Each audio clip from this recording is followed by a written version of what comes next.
şeyler ama baş ağrısı ve tansiyon düşmesi için bir şey yapmışlar. Özellikle dozuna çok dikkat edin dediler.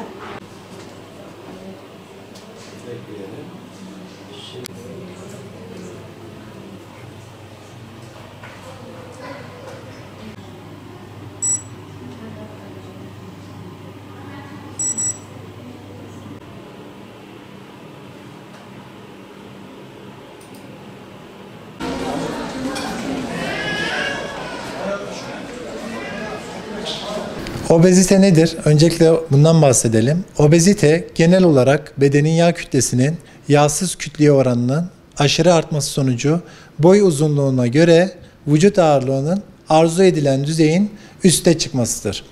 Sağlık Bakanlığı olarak vizyonumuz sağlıklı hayat tarzının benimsendiği, herkesin sağlık hakkında kolaylıkla ve yüksek hizmet kalitesiyle eriştiği bir modeldir. Misyonumuz ise insan merkezli yaklaşımla birey ve toplumun sağlık hakkını ve sağlığını en üst düzeyde korumak, sağlık sorunlarını zamanında uygun ve etkili çözümleri yüksek hizmet kalitesiyle sunmak idealiyle faaliyetlerini yürütmektir.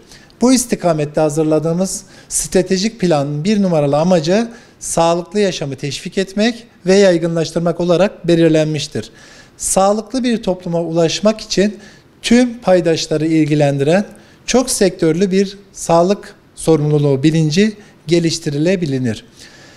Kalp ve damar hastalıkları, diyabet, kanser, kronik solunum yolu hastalıkları öncelikle nedenler arasında sıklık olarak önümüze gelmektedir. Bu hastalıklara yol açan ve kolaylaştırıcı sebepler arasında sağlıksız beslenme ve hareket azlığına bağlı risk faktörlerinden obezite önemli bir halk sağlığı sorunu olarak gündemimizde yer almıştır. Sağlık Bakanlığı olarak 2010 yılından itibaren stratejik planımız doğrultusunda Dünya Sağlık Örgütü ile işbirliği içerisinde Türkiye Sağlıklı Beslenme ve Hareketli Hayat Programı, erişkin ve çocuk obezitesinin önlenmesi ve fiziksel aktivite eylem planımızı güncelleyerek uygulamaktayız. Günümüzde dünyanın hemen hemen tüm bölgelerinde obezite prevalansı artmakta. Bu durum sadece yetişkin kadın ve erkekleri değil, çocukları ve gençleri de etkilemektedir. Kalp ve damar hastalıkları, diyabet, hipertansiyon, bazı kanser türleri, kas iskelet hastalıkları gibi hastalıkların oluşmasına, yaşam kalitesinin azalmasına ve ölümlere yol açan obezite sadece küresel boyutta bir halk sağlığı problemi olmakta kalmayıp ülke ekonomilerine olumsuz yönde etki eden bir unsur olarak karşımıza çıkmaktadır.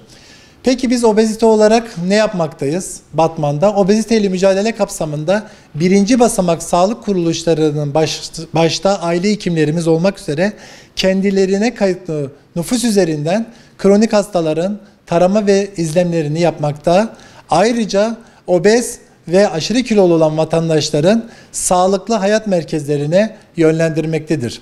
Sağlıklı hayat merkezlerimiz il merkezimizde 3 adet, Kozluk ilçemizde 1 adet olmak üzere 4 sağlıklı hayat merkezimiz diyetisyenler ve fizyoterapistler tarafından takipleri yapılmakta. Danışanlar da gerekli görülen vatandaşları üst merkezlere, 2. ve 3. basamak sağlık kuruluşlarına sevk etmektedir. 3. basamak sağlık kuruluşumuz olan Eğitim Araştırma Hastanemize sevk edilen hastalarımız obezite polikliniğinde ilgili uzman hekimler ve diyetisyenler eşliğinde takip ve tedavileri yapılmaktadır. Obezite danışmanlık biriminin temel sorumluluğu aile hekimlikleri tarafından yönlendirilen hastaları burada gözetim altına alıyoruz. Önce kan tahlili istiyoruz obezite derecesine göre. Eğer beden kitle indeksi 30 üzeri ise aile hekimliklerinden kan tahlili istiyoruz. Kan tahlilini doktor yorumluyor. Ondan sonra sonuçlarla beraber hasta bize gelir. Ona göre eğer kronik bir rahatsızlığı varsa, şeker, ya da tansiyon varsa, kalp damar hastalığı varsa ya da tiroidlerle ilgili bir problemi varsa ona göre bir yaşam öyküsü alınır. Beslenme durumu analiz edilir. Ona göre bir programı hazırlanır. Hastamızın kontrol süreçleri de 15 günde bir yapılmaktadır. 15 gün sonra sabah aç karnına gelmesini öneriyoruz genelde.